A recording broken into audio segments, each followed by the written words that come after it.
Bom dia, meus amores. Olha a tia Samara aqui de novo. Espero que todo mundo estejam bem. Vamos para a nossa aula de hoje de História, que é do capítulo 4 das Grandes Navegações. Peguem aí o livro didático de vocês a partir da página 84. Os desdobramentos da expansão ultramarina.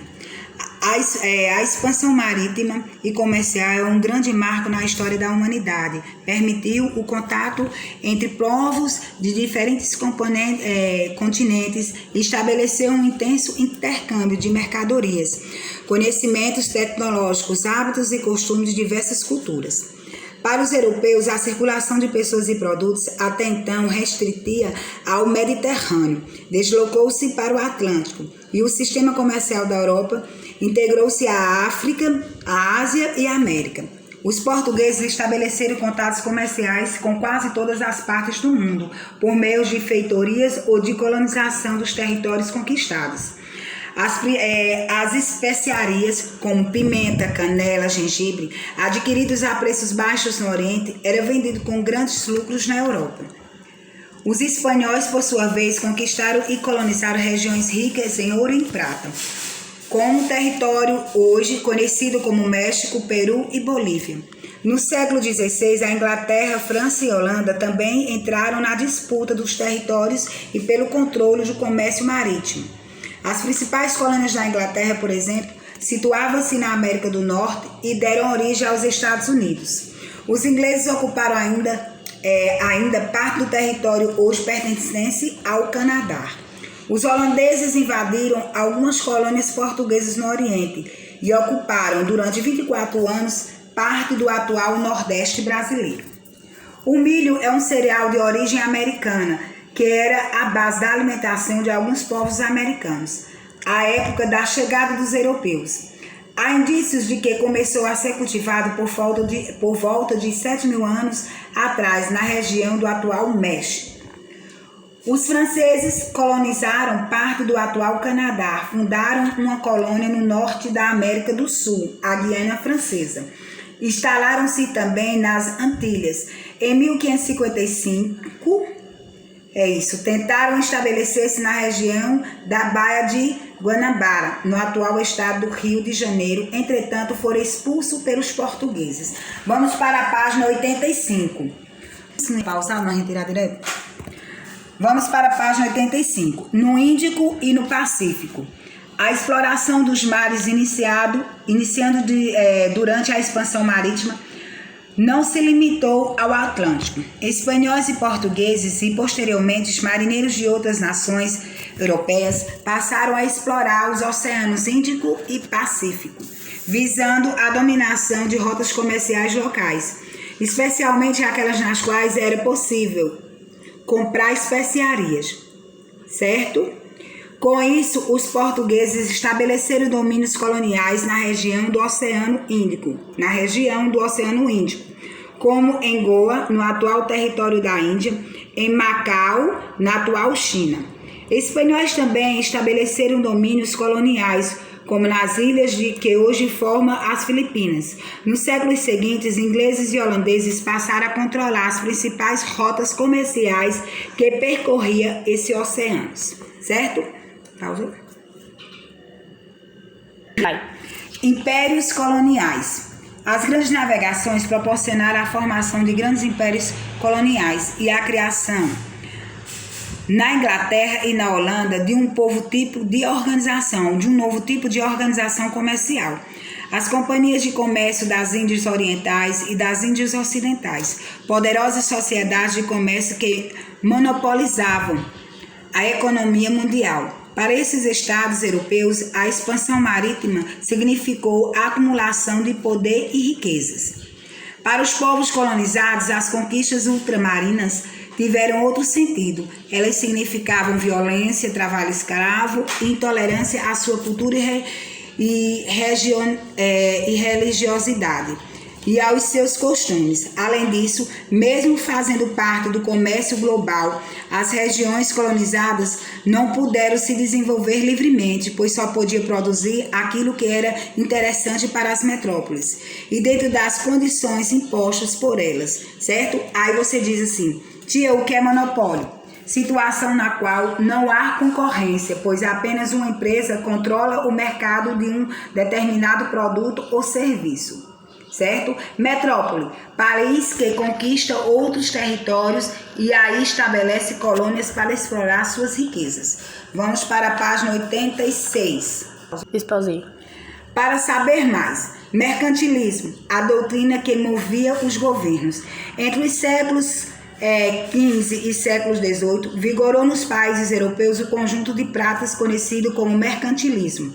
Embora cada país adotasse medidas específicas, elas tinham em comum o objetivo de formar estados economicamente fortes e poderosos.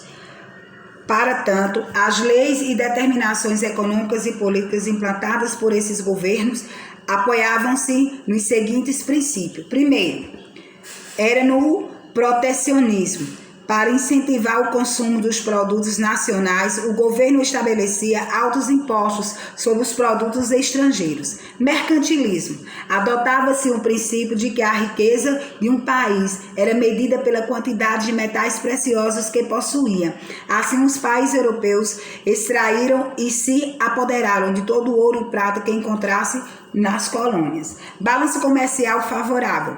O objetivo era exportar mais produtos e diminuir mais as importações. Logo abaixo, a gente vai ver assim: seguindo esses princípios, os europeus não permitiam que suas colônias produzissem bens manufaturados. Uma dessas exceções foi a da produção de açúcar.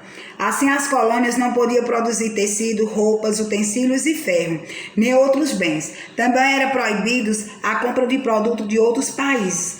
Eram obrigados a comprar somente os produtos vendidos pelos comerciantes da metrópole. Além disso, as colônias só podiam vender seus produtos para a metrópole. Os preços desses produtos estabelecidos pela metrópole eram sempre mais baixos do que as colônias poderiam obter de outros compradores. Todas essas imposições impediam o livre desenvolvimento econômico das colônias, que funcionavam apenas como complemento da economia europeia. Há bens manufaturados, artigos produzidos em grandes quantidades em locais apropriados para isso, atualmente chamados de fábrica. A gente já sabe como na nossa cidade tem a fábrica Dili, né, de calçados. Economia designa a produção, a distribuição e o consumo de bens e serviços de um determinado lugar, país, região ou sociedade. Nessa imagem abaixo, você está vendo aqui uma gravura, né, de Theodore de Brie, de 1607, representando os comerciantes indianos e portugueses no mercado de Batman, na Indonésia. Em 1603, Batman passou a ser o primeiro entreposto comercial fixo da Companhia das Índias Orientais na região. Na página 87, Disposei. Página 87. Revolução Comercial. Todas essas medidas de exploração das colônias e economia das metrópoles obteve grandes lucros. Esse processo fortaleceu as monarquias europeias e marcou a ascensão da burguesia mercantil, que emprestava dinheiro aos mercados para financiar exposição e expedições marítimas. Sobre essa relação entre burgueses e monarcas, a gente vai ler no capítulo 1, que a gente já fez uma leiturazinha, né? Na Holanda e Inglaterra, eram as próprias companhias de comércio que promoviam as expedições. A partir do século XVI, o dinheiro passou a ser a principal forma de troca nas relações comerciais, fazendo que a troca direta de um produto por outro, prática conhecida como encâmbio, fosse gradualmente eliminada. Esse processo de crescimento da economia europeia, com base na colonização e na expansão do comércio, ficou conhecido como Revolução Comercial. Entre os séculos XVI e XVIII, a expansão comercial gerou uma acirrada competição entre as potências coloniais. A disputa pela exploração das colônias e pelos entrepostos na África, na Ásia, levou os países europeus a diversas guerras. Ao final desse período, a Inglaterra seria vitoriosa e enriquecida. com uma política comercial expansionista e uma poderosa marinha mercante. Os ingleses acumularam riqueza e estabeleceram as bases para o processo conhecido como Revolução Industrial, que teve início a partir do século XVIII. Burguesia mercantil, grupo social que se destacava especialmente ao comércio, atividade mercantil. Marinha mercante, marinha destinada ao comércio, à pesca e a outras atividades que não as de guerra. Vamos para a página 88. Na página 88 tem a invenção da escova de dente. Os portugueses, como vimos, encontraram um caminho marítimo para as Índias em 1498. Nas viagens transoceânicas, seus marinheiros e seus outros nacionalidades sofriam com problemas nas gengivas em razão de carências alimentares. Enquanto isso, era inventado na China um importante utensílio para a manutenção da saúde bucal, a escova de dentes. Embora existissem referências ao uso do instrumento para a limpeza dos dentes em outros tempos e lugares, nenhum deles pode ser considerado precursor das escovas que usamos hoje. No Antigo Egito, por exemplo, foram encontradas varetas de dentes, que eram pedaços de varetas desfiados. Outros povos usavam varetas de mascar, raminhos de plantas aromáticas, destinados a melhorar o hálito. A escova inventada pelos chineses em 1498 era muito semelhante à que usamos atualmente. Tinha um cabo de osso de animal e cerdas de pelos curtos e grossos do pescoço do javali. Cerca de 300 anos depois dos chineses, os europeus começaram a usar escova de dentes. E somente em 1938, o nylon passou a ser usado na fabricação das cerdas das escovas. Hoje está comprovado que a boa escovação dos dentes evita, além das cáries, diversas doenças bucais. Olha essa imagem embaixo desses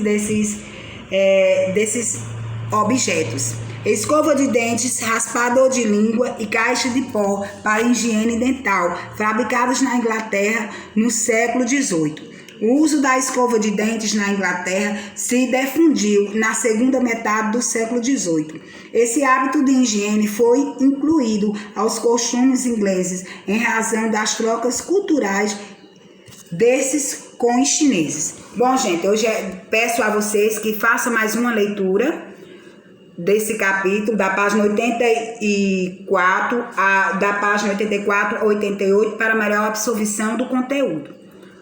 Tenha um bom dia e preste atenção nas instruções que eu vou passar abaixo e as atividades. Bom dia.